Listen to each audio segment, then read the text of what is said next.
Hello, welcome to the Horror Vision Presents Murderboard, a true detective night country discussion. My name is Sean, And I'm Missy. and it's Sunday night. Episode 6 has aired. We have seen it, and we're going to talk about it. Full spoilers. I just finished watching about 2 hours ago. You just finished watching it about an hour and a half ago, Hmm. and We have not we talked at all. haven't even traded a text. So, what did you think about the end to Night Country? I think Issa Lopez knocked it out of the park, and I apologize for doubting her first episode. I love this, and I know we were both worried about a satisfying ending, and I feel like she nailed the ending. And I'm satisfied that all of the things that I wanted to know were pretty much answered. Well, a couple things are still ambiguous, but I'm okay with those things. The things that they left as a mystery, I was fine with them leaving as a mystery. I agree. This is by far the best ending to a True Yes. Detective season by about a fucking million. Mm-hmm. I still like season 1 better Same. as an overall, but of course it's the first fucking season, right? It Right. introduces everything, and it's lightning in a bottle. But I feel like they're pretty close. They are, and I really appreciate what Issa Lopez, and apparently I'm going to say this to the listeners. I haven't listened to this. So our friend John Bickness, I was texting with him last week about episode 5, and we hadn't talked about the series at all. And he was saying, he's like, I want Issa Lopez back to do another season. I'm like, dude, that's never going to fucking happen at all. And I guess he was saying, I wish. there's a podcast called the King Cast that I'm very well aware of, and it's all things Stephen King. I've never listened to it. It's something I will eventually, but I just haven't. It's But good. I've heard a few.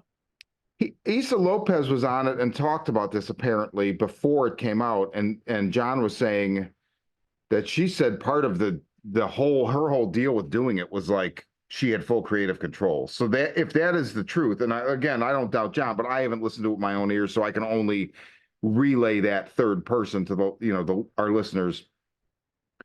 But if that is true, which it kind of feels like it is, I really applaud the things. So even like the very last thing of this season brings it back to season 1 because Jodie Foster's sitting at a table with two guys interviewing her about what happened. I mean, it's exactly the first season in a nutshell, right? Like previous seasons, I think I've isolated what lets me down. Well, I mean, 2 is just a disaster, but like with 1, they lay these seeds for supernatural stuff, and it's like maybe it is, maybe it's not, but it escalates, and so they make these promises that then they eventually do not keep by undermining it and and even though there is a level of ambiguity at the end of season 1, I still felt like it promised too much and didn't deliver enough. And this was like the perfect, like there's so many moments that showed restraint, but also it was like just the right amount. Like they're in the fucking cave and they look up, and the fucking bones of this animal that the Salal guys were trying to crack the DNA of is shaped like a fucking spiral, right? The spiral, not just a spiral, the spiral. The orange peel.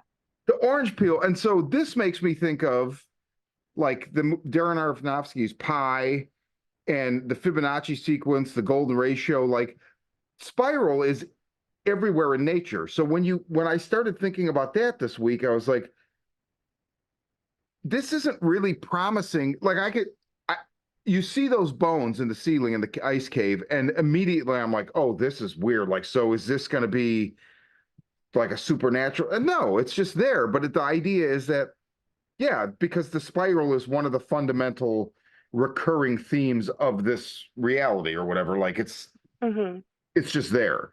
So she taps into that, and I thought it was the juxtaposition of the bones and the fucking orange peel. And everything, even the way it's filmed, fades into each other and twists. The narrative twists. Yeah. just like the spiral and like the song, the twist and shout song Yep. through the whole freaking thing. Memories into the real world, into songs, into sounds, and it just all twists. And then you get these scenes where you're getting flashes of memory and the narration tells you something different.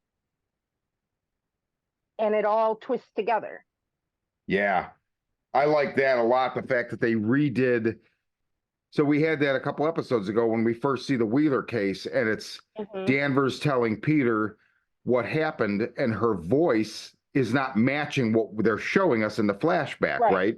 Oh, we get there and he had killed himself after he killed the girl or whatever. And clearly, as a viewer, we're like, that's not what they're showing us right now. And they did the same fucking thing tonight with Clark. With Clark, and how satisfying. I fucking love Navaro so much. I do too. Her answer to him not cooperating, give me your headphones. Fucking duct tapes them to his fucking head and leave the room. Right. Did you love her? Good. It's on a loop. Oh, Listen to her die, you fucker. so good. I love her so much. Almost as much as Russ, but not quite. Yeah, agreed. Really close. The first season and this season are obviously mirrors of each other. But everything, I rewatched it in its entirety, except for the newest episode, which just aired a few days ago. So I watched it all from the beginning in sequence. In the very first episode, you and I were both stumped. What was the connection with the caribou? Yeah. It didn't seem like it connected, but everything connects. When they can't get the forensic guys in, and Peter has his cousin the vet come look at them, and then he tells Danvers, I think they died before they froze. When people freeze to death or they go peacefully.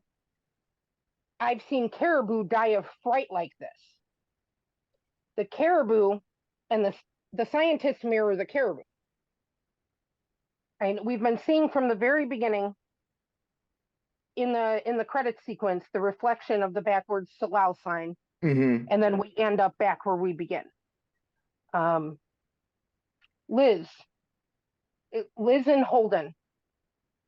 Now, all right. Earlier this week, I didn't get a chance to look at it again before we went on because I was sick, but I was talking to one of our listeners on YouTube, and I'm sorry I don't remember their handle, but I appreciate the comments. They mentioned they had always interpreted that Rust had actually been the one who killed his daughter. Yes. Now, in season 1, all he ever tells you is that she died in the driveway, and you see flashes of her playing. I always assumed somebody else hit her, but if he was the one who hit her, that would kind of explain, like, it tracks well. I think maybe the same thing happened with Liz and Holden, because there's a conversation between Leah and Liz where Leah is like trying to challenge her. Why don't we ever talk about it? Why don't we ever talk about the drunk driver? And we never find out who it is. Liz never tells us more about it. But after that, back and forth with the listener, and then some of the flashes we were seeing today, where it was flashing between her chasing Navaro and her walking and her feet crunching on the glass, and the fact that she doesn't drink anymore, but then she was. I don't know. I just kind of feel like those two things mirror each other, and that both of them may have been the cause, and it would explain a lot about both of them and why they are the way they are. Then, when Peter, these are all things that I saw mirroring each other. Peter breaking the ice to put Hank in is flashing between Hank breaking the ice to pull Peter out. He told us the story in the last episode Oh And yeah, so that was fucking amazing. I'm so impressed with the way they just let some things lie. Like you see Rose and you know, it's that shot where Peter is using the ice axe. And mhm, I said to Kirsten, I'm like, oh, look at the way. And then they just flash the image of mhm, Hank doing it. And I'm like, oh my God, yes. Like they didn't have to like call attention to it. It was just I don't know. It was so there was an elegance to mhm. a lot of what you're talking about, like the synchronicities and the way everything kind of dovetailed and worked in a circular fashion. The thing with Cole and his daughter, and now Danvers and her son, that's crazy. Like I know Yeah. when that listener posted that and I saw you guys interact, I was like, oh man, I had never thought of that before. And it's been a while since I've watched season one. So I'm like, maybe I missed something or whatever. But then But now, no, like, it's never said. it's never said, but I also I didn't get that at all about Danvers. And I walked away from this episode really liking that they didn't give us an explanation. But it is weird that it's the same thing with Cole. Like, they never really gave us an Mhm. explanation. But did you notice, and this is going to tie into probably my favorite thread that carries through from season one. She's trapped in that whatever that room is, and I didn't understand why she didn't just shoot the glass. Like that made no sense to me. She literally has her gun in her hand, puts it in her pocket, and then picks up a fucking rod. Maybe she was Maybe worried she about a didn't have many ricochet. bullets left.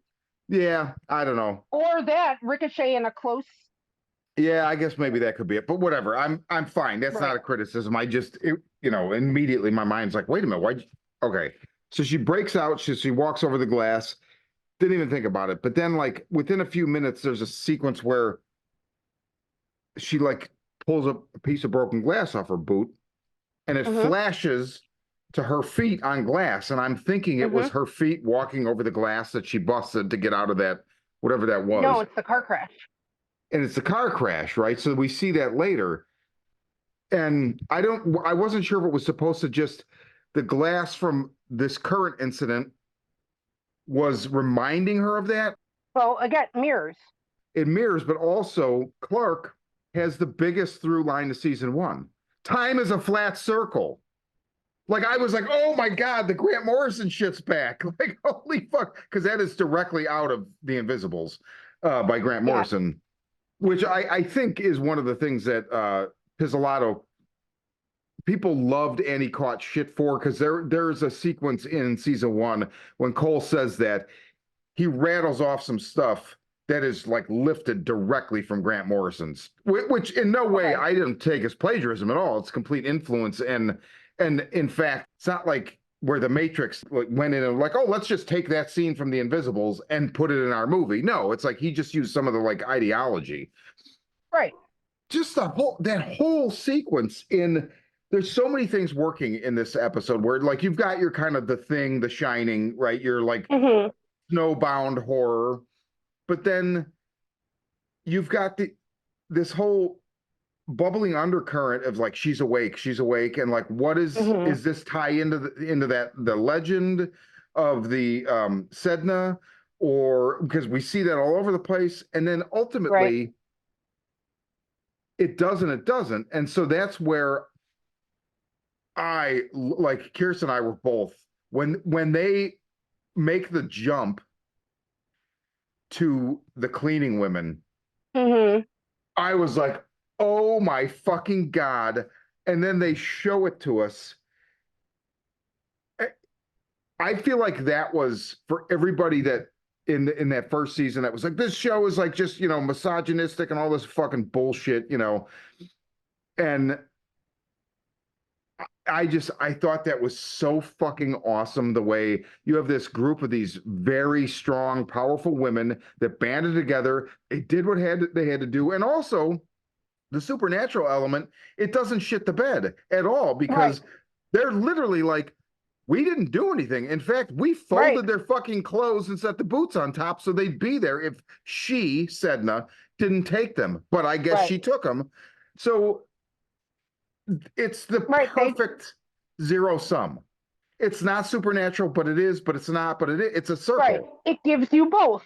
It It gives you gives you both. both. I thought it was brilliant because at first they were giving you these logical explanations, and I was not happy with that when it initially jumped. And then when I'm seeing it play out, it's like, oh, okay. So it's left like they sacrificed them, but they actually didn't do anything.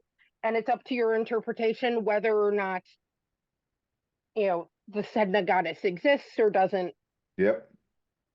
Either way, it was justice being done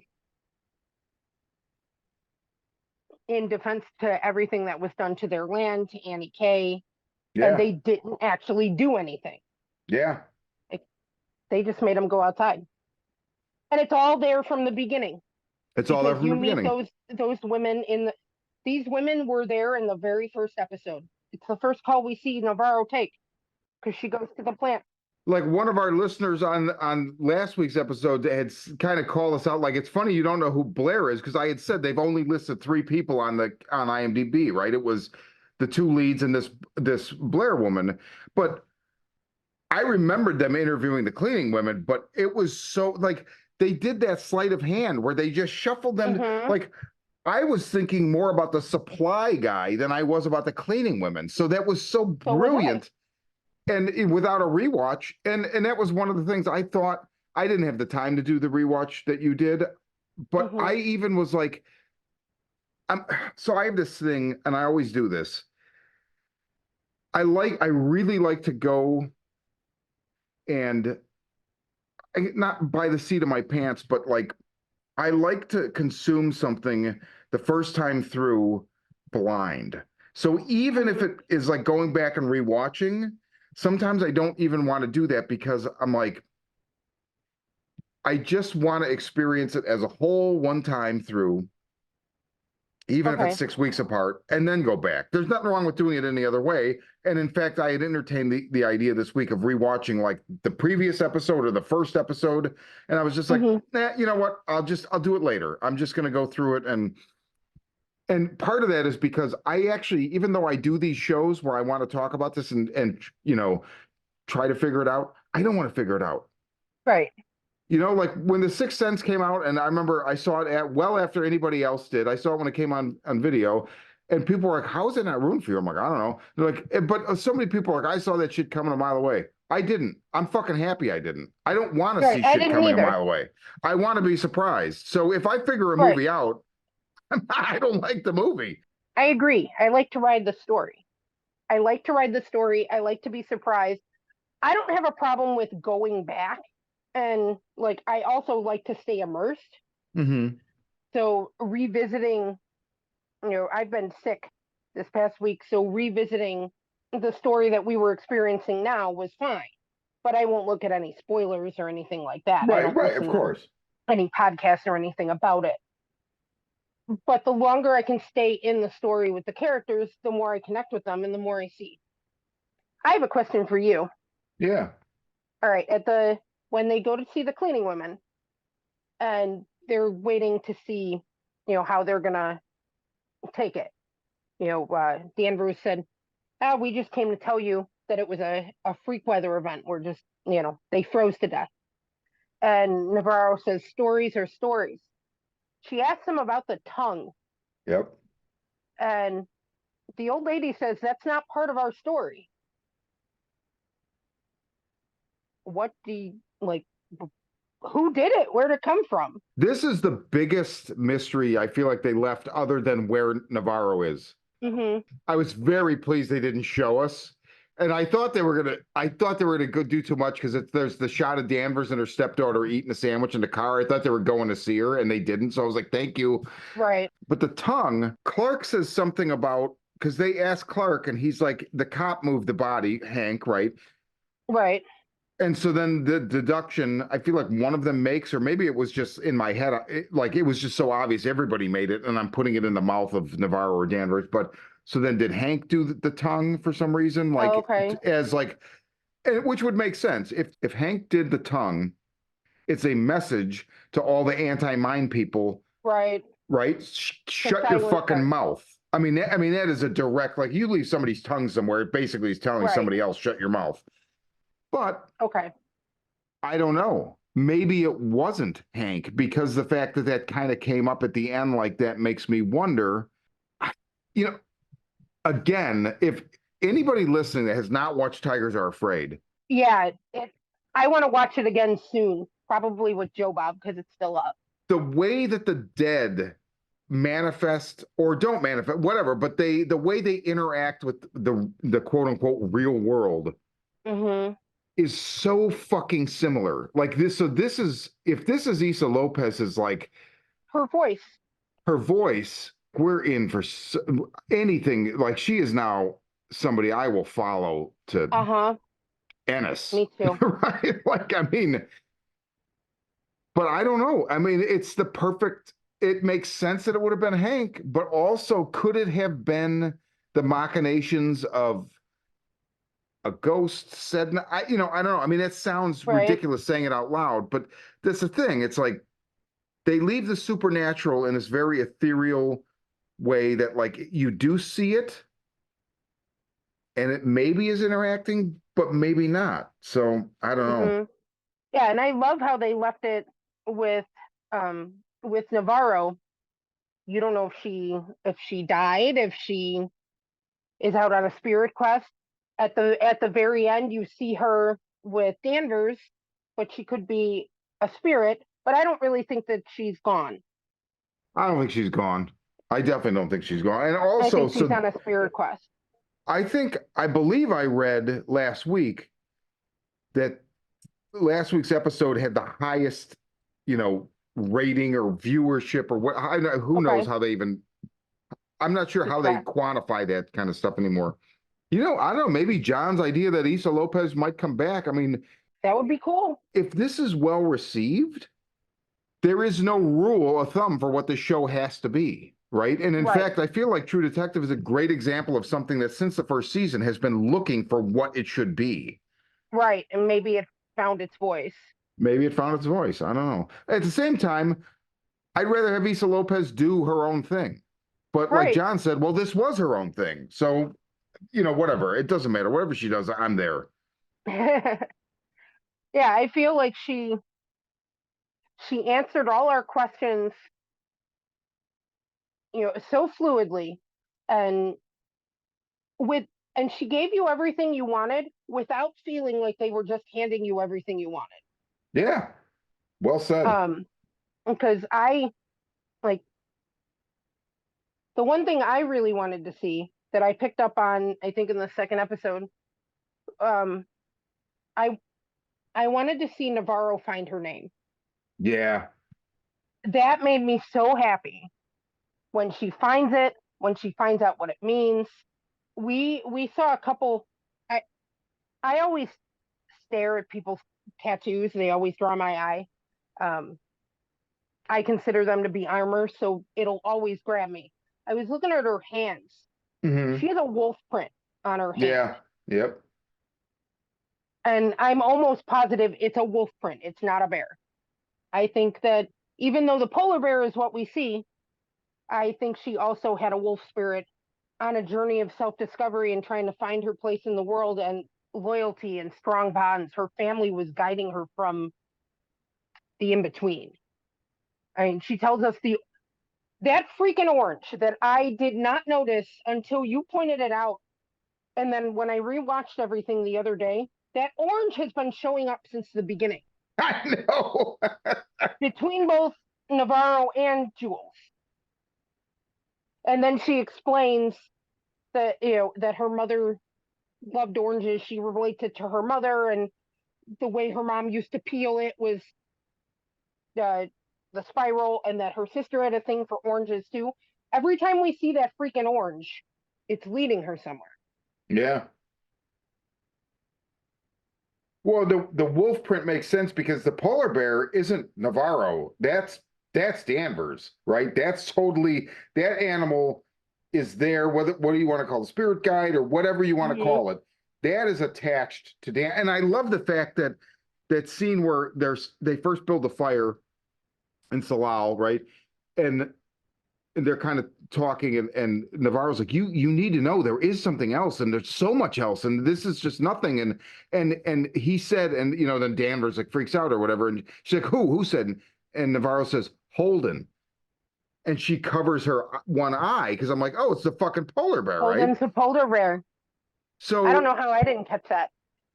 that You're right. just totally blew me away. So, like you said, everything, I love that everything has been there. And so I can't wait to rewatch this. I'm going to wait a little bit, but Everything. And all right, I have a question. I know that, all right, when Danvers is doing the deposition at the end, mhm, it's May 12th, the first long day of the year. yeah. So now is that when it's day for like 30 days, like in Insomnia? Oh, Because they that's a good call this question. the long, because this has been referred to as the long night more than once. And the subtitle listed as May 12th, the first long day of the year. So I think Yeah, I think it's you're right. the opposite. Again, it's the mirror. Well, also there's the whole thing with where you see the night sky.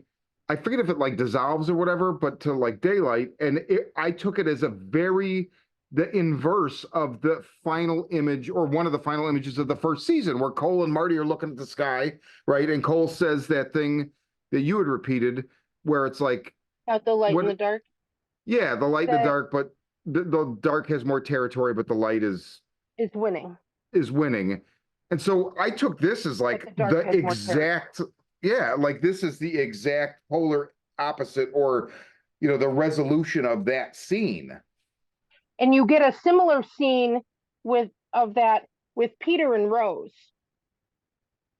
It almost looks the same Oh, when Peter is getting maybe rid of. that's the scene I'm talking about. I think that's the scene I'm talking about.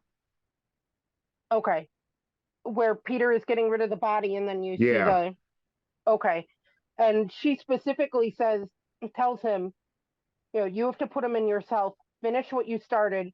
Close the door. close the door. Close the door. So here's my question. Who the fuck has Rose killed? Because Uh-huh. she obviously she has the guidance of like, you think this is the hard part, but it's not for Mm-hmm. forever, right? And then the whole like, hopefully I'll never be in a position where I need to get rid of a body, but you know what? If I'm gonna sink it, now I know, puncture the lung so let the Right. I mean, like she should have a YouTube channel, right?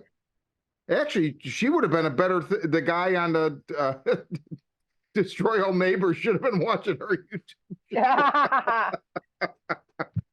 That'll make sense if anybody subscribes and listens. We just recorded a thing on Destroy All Neighbors, but it's not up yet. It won't be up until about a week after this episode. But Yeah, Rose is. I get the feeling Rose is pretty hardcore. I would like to see more Rose. She's. I mean, not only is she like their shaman character, but she's so open minded Yeah, and intelligent. yeah. I love her, but yeah, she didn't. Well, and she didn't even think twice about Peter shows up in a blizzard to get rid of two bodies Yeah. and says Navarro sent me. Take me to where Julia is because I have someone else who has to go there, and she doesn't bat an eye. Instead, she tells him, "Okay, turn around. You don't want to see this part," and then punctures Hank's lungs so he sinks. I love that they left Otis in Hank's truck. I thought that was a nice because I thought they were going to sink both bodies. So that was a nice Mm-hmm. like, no, let Hank be blamed for the fucking like the bullet will match because he shot him. So fuck him. Right. And that's almost to me like not just like elegant in its perfection, but also it's an ongoing reminder. Like, so now the world knows that Hank shot Otis, so that Peter is always reminded, I shot my dad. But yeah, my dad shot this dude in the fucking head, right? So Mm-hmm. I thought that was really cool. And you had been saying this for a couple weeks, and I didn't not agree, but you were like, I really like Danvers. I really like Danvers. You know, we were like on the fence with her the first episode, and then you came around, and I had warmed to her, but I wouldn't say that I like really liked her. I really like her. You really The like her now. dude, the fucking scene where she comes back into Salau and the Ferris Bueller's going, and we've already established she fucking hates the song, right? And so she's just pulling AV equipment out like, Hmm. shut the fuck up. That's exactly the tone and the like. If I'm unfortunately subjected to like FM radio and like Green Day comes on, I'm like, shut the fuck up. like I have on occasion tore fucking like radios out of fucking outlets and whatnot, like just to shut up something that I hate. So Well, but that song is also tied to multiple memories for her too. Like she's justified. that's why she's yeah. Well, I'm justified too because the shit that I hate, I hate. But no, she hates that song because of the Wheeler incident. And also, here's another fucking great thing. Up until this episode, we didn't know who did it, right? Who shot Wheeler. And I Yeah. love the fact that the way that they answer us, it's by her saying, I was about to do it myself. So really, Uh they huh. both did it. They Because if both did it. Navarro hadn't done it, then Danvers would have. So it Danvers doesn't would have. fucking matter. And I really liked both Danvers does it and Kavik does it in the previous episode. They both tell her to come back. Yeah. Like they know Kavik knew an episode ago, but he knows things. Like he listens to the in between. They both kind of got that she needs to go. She needs to find herself, and she'll come back when she's ready. And I really liked how Danvers said it at the end. Some people come to Alaska to escape, to get away from something. Sometimes they come looking for something. Sometimes they find it. Um, and then they wrap it up with that reports of sightings of her may be true. Oh, this is Ennis. Nobody ever really leaves. Yeah. I really appreciate that because it did. So if she died, then people would still be seeing her because we've already Right. established that, right? But so we just don't know. And We I just don't know.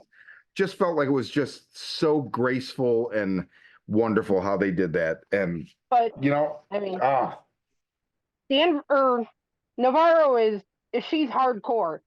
I don't think she just walked into the sea. no, I don't think so either.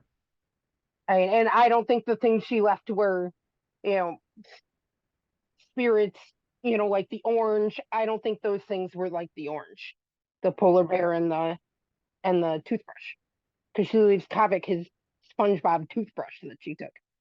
I don't think she's gone. I mean, she's gone, but I don't think she's dead. Yeah, right. I really like this, and I really like Issa Lopez, and I just can't wait to see what else she does. And again, if you're listening, you have not seen Tigers Are Afraid. Tigers Are Yeah, Not Afraid. absolutely. You really should see it. And just warning, you might cry. There's pretty heartbreaking shit in it, but it's a wonderful Right. film. But I mean, this has a couple moments when she finds out her name that made me cry. Yeah. No, there's a definite emotional um wallop involved, and I just man. This just So has a Issa Lopez has her own voice and her own rhythm. It just yeah. like because when I went back and watched the first episode again, I reacted much better to it. Well, of course, because now But now well, I it was care about the indecision. character. And that, but also, I mean, again, coming out of True Detective, like, is nothing. And I said this in the, it's not that I don't trust her. I don't trust True Detective. So But I mean, upon going back and watching most of it, like I love season one. I loved this, and season three was very good. Season two, I think is. I mean, I made it you three gave episodes. up. I'm waving the white flag and moving on. I Yeah, surrender. that's fine. That's fine. I. You're not missing nothing. But for the most part, I mean, 3 out of 4 isn't bad. Like No, it's not bad. It's not bad. It's a pretty, you know, I don't think it's a curse brand. No, not at I all. And in fact, I think Issa Lopez is the anti-curse, because I think the thing that they're going to learn now is whether or not she, whatever the next season is, whoever's involved, I think the idea is just give that person the fucking season and believe in them, right? right. That's what they didn't do with Jeremy Saulnier. And as much as I did like 3, I feel like it would have been a stronger season had he just been allowed to do whatever Jeremy Do what he Saulnier was wanted. going to do. And I think the fact that he was not allowed to do that is where trouble got into it. And I think that Okay. that's where this was, I know, like, I get it. I get that Nick Pizzolatto, this is his creation. And apparently John was saying like there was some like bad blood because he was not involved. He was basically like, boxed out. But it Of had this to new happen. season? Yeah, of this season. Like he had no input. It's all Issa Lopez. And I mean, whatever. Oh, after seeing this last episode, I mean, I think it is all her. Yeah, it is. It totally is. Nobody's ever stuck the ending. No, not at all. As much as I love season 1, and again, I still love that one a little bit more, but this is close. The ending still, this ending was perfect. Yeah. Agreed. She gave us answers to the questions we needed answers, and she didn't give answers to the things that We didn't need. we didn't need to know. Thus is life. Well, and asking the right questions. Yeah. And I love that it ends with, I mean, we start out in season 1 with Russ telling us you're never going to know what happened because you're not asking the right fucking questions. And then she ties it up with, we weren't asking the right questions. Maybe it isn't who killed Annie K, it's who knows who killed her. And then we ended up on the right path. Yeah. And then also how wonderful that like as they're sitting there listening to the women tell the story, I'm like, this is so great because now they can just go back to Connolly and be like, yeah, it was a weather event. Like they don't have to say anything about what really happened. Right. Yeah, we buy your weather event thing and we're just going to move on. They got their answers. Yeah. And Navarro left her, because I'm sure Navarro's the one who uploaded it, unless Danvers uploaded it. Navarro gave her the video. Well, I think Danvers uploaded it, yeah, because it's Navarro leaves the polar bear with the phone, and then the phone has the video. Yeah. Okay, and then Danvers chooses to upload it. I'm assuming, or maybe Navarro, maybe what she sees on that phone was already uploaded. Either way, it doesn't matter. But I did think it was Danvers based on her response. We're like, and you don't know who uploaded that? And she's like, no. I think maybe Navarro gave her the choice. Yeah. She found the answer and said, okay, here's your proof. Do what you want with it. Yeah, and then the mine is shut down. The last one of the last things we see is the hunter from the beginning, I believe. Yep. With the caribou. And he's walking by the closed mine that's been fenced off. So that was, again, a nice time is a circle. It's a flat circle. Like, a nice wrap it up. And then that took by uploading it onto the web, and they ask her, well, who do you think did it? I don't know, but everybody, or they ask her, have you seen the video? And she's like, yeah, everybody's seen that. Everybody's seen it. So they can't cover it up. They can't buy people off. It's out there. She gave the power to the people. Yeah, right. The mine lady can't hire somebody to cover that shit up. Nope. Yeah, it made me really happy when we saw the caribou hunter walking by and the mine was all closed and yeah. Yeah, and I know we both had the first episode, both of us were really lukewarm on it, and I loved it. It was great. Likewise. I don't know where we go from here. I don't know if there'll be another show that we can do this for. Perhaps. If anybody has any suggestions, hit us up in the comments. Hopefully there'll be something else we could do it again. Until that time, for the Horror Vision and Murderboard, I'm Sean. And I'm Missy.